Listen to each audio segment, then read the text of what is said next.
I brought you here to show you what the future of flood control needs to look like around the world. This is an area here about the equivalent of 10 soccer fields, relatively level, and through the middle of it there runs a stream that at this point in time is barely recognizable as a stream from this angle. But it is a stream that can be easily jumped across, and as you can see, this land is fertile. There are about 8 square miles of higher elevations that drain into this area. Now, what makes this such a special place to demonstrate the future of flood control is over here we have a relatively rural road that crosses this small stream, and at one time there was a culvert down at the same level as what you're seeing here with the grass, and the road came downhill to that culvert and then back uphill. And what they did here about 60 years ago is they raised the roadbed by about 60 feet. Now, the reason that's significant is if a culvert was placed here that would accommodate the average flow of water and no more, then what would happen is this entire area and up that slope that you see behind the trees there, and up into these trees, and up into another open area out there that's full of brush, would also fill up.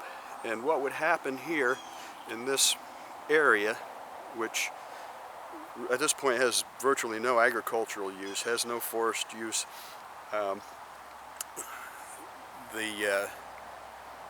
the vegetation here is excellent for wildlife and does support a lot of wildlife. And when the water does back up in here to as you can see, there's stones along that shore over there.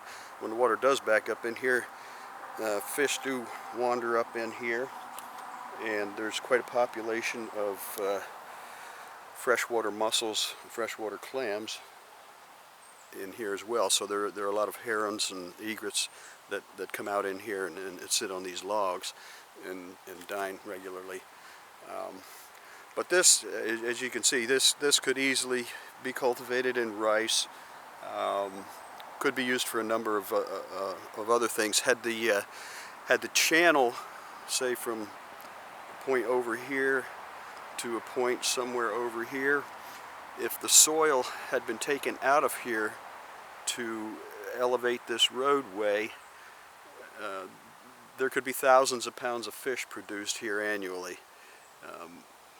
And I base this on personal experience, which I've directed a number of people to, the work that I did back in the 90s. And as I said on other videos, I've been trying to push this for a number of years. Politicians, people involved, did not want to believe that climate change was going to produce the flooding that it has. So now is the time to do this, because if we had areas like this, as I said, this will back up more than 1 square mile of water a foot deep.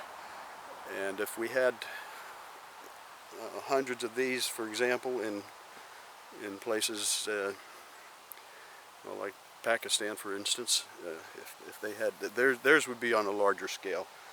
Some places takes a much larger scale, but what we're looking at here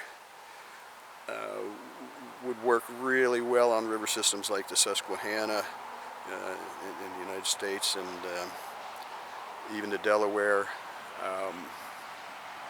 Just a whole lot of rivers up through the Midwest, and you know, at this point in time,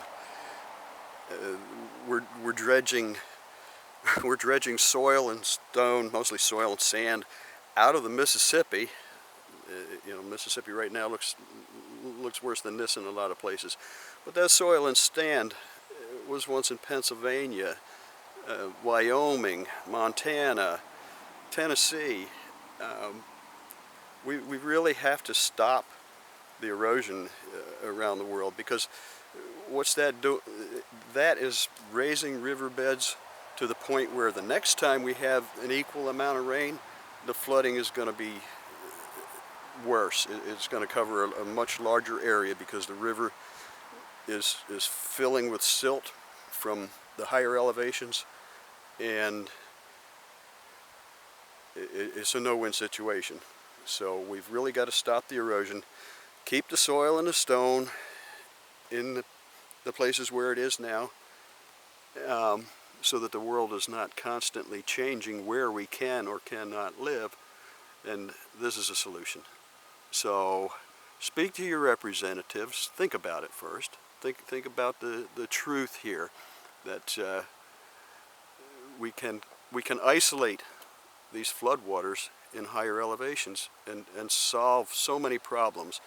The amount of food we can create to offset what climate shocks may occur to the food supply chain, and at the same time protect the areas where people are living.